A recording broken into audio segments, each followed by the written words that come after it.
Hello and welcome to CX Today. I'm here at the Calling Contact Center Expo in London, and I'm here at the AudioCodes stands.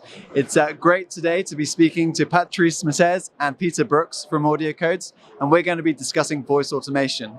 So I think my first question will come to you, Patrice. It will be kind of about why voice automation is becoming increasingly popular within the contact center space.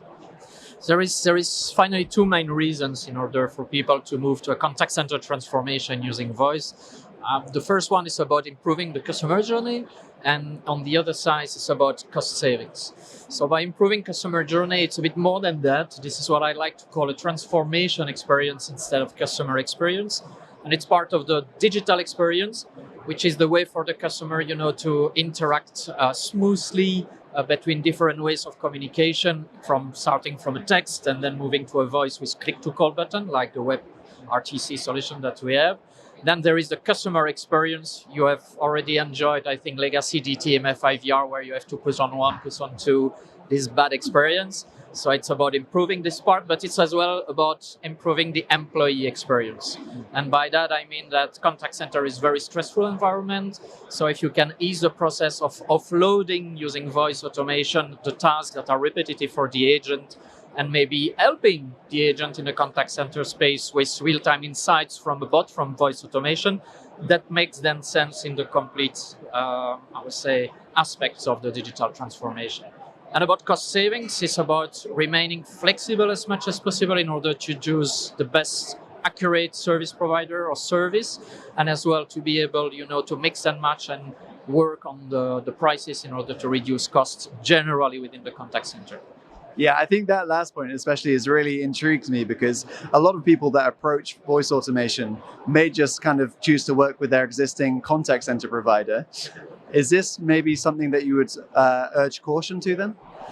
The point is that I'm speaking in a lot of different events, meeting a lot of customers, at that scope. And the common point is that no single provider is able to provide the entire solution, the most accurate one on the planet, and so on. So that means that you need to get out of this monolithic approach, and you need to get into a more flexible and usage of best-of-breed technology, which will give you the best accuracy on one end, but allow you as well to reduce the cost, have improvement on the cost saving, improvement on the service, by mixing and matching best-of-breed from different vendors. So this is typically what I would recommend. Keep flexible and use best-of-breed technology. Yeah, I think that's some really great points there. And kind of on this topic of cautions regarding voice automation, I'm going to bring in Peter here. We've talked before about maybe how on-premise contact centers can automate. Are they perhaps a bit too hesitant to look to conversational AI, as they maybe assume that they have to be in the cloud? That's actually a very good question. And we've got a bunch of customers coming to us asking, hey, we've got this on-prem solution.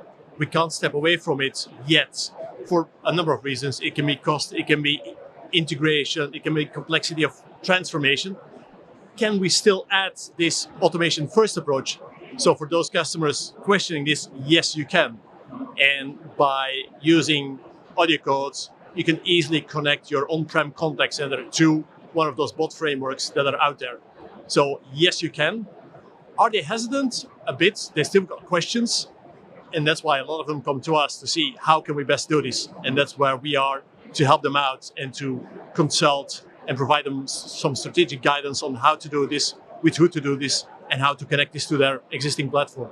Yeah, I think it's a particularly interesting consideration, because I remember seeing a recent earnings call from a large CCaaS vendor who predicted that about 85% of contact centers are still on-premise, which is a huge amount. So this is a big consideration for a lot of companies right now, and I guess it fits into AudioCodes' wheelhouse very well.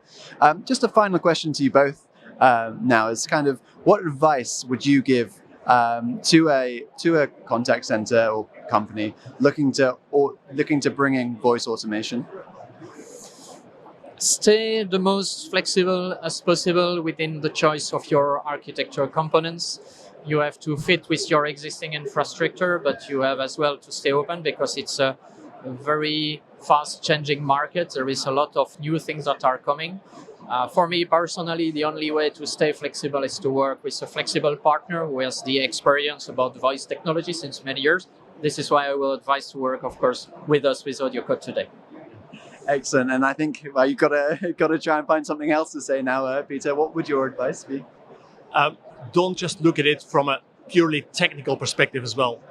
I think voice is very important, but the way you communicate over a voice, you have a conversation over a voice, is completely different than what most of them have done using chatbots, etc. So think about how to make that conversation work best for your customer and how to deploy this. And don't just approach it from pure the technology side. Yeah, I think that's lots of really great advice from both of you today. So thank you very much for joining me. I think it's been a fascinating conversation and one that's very important in the kind of contact center milieu right now. So thank you both. And also thank you to everybody for watching. Bye for now.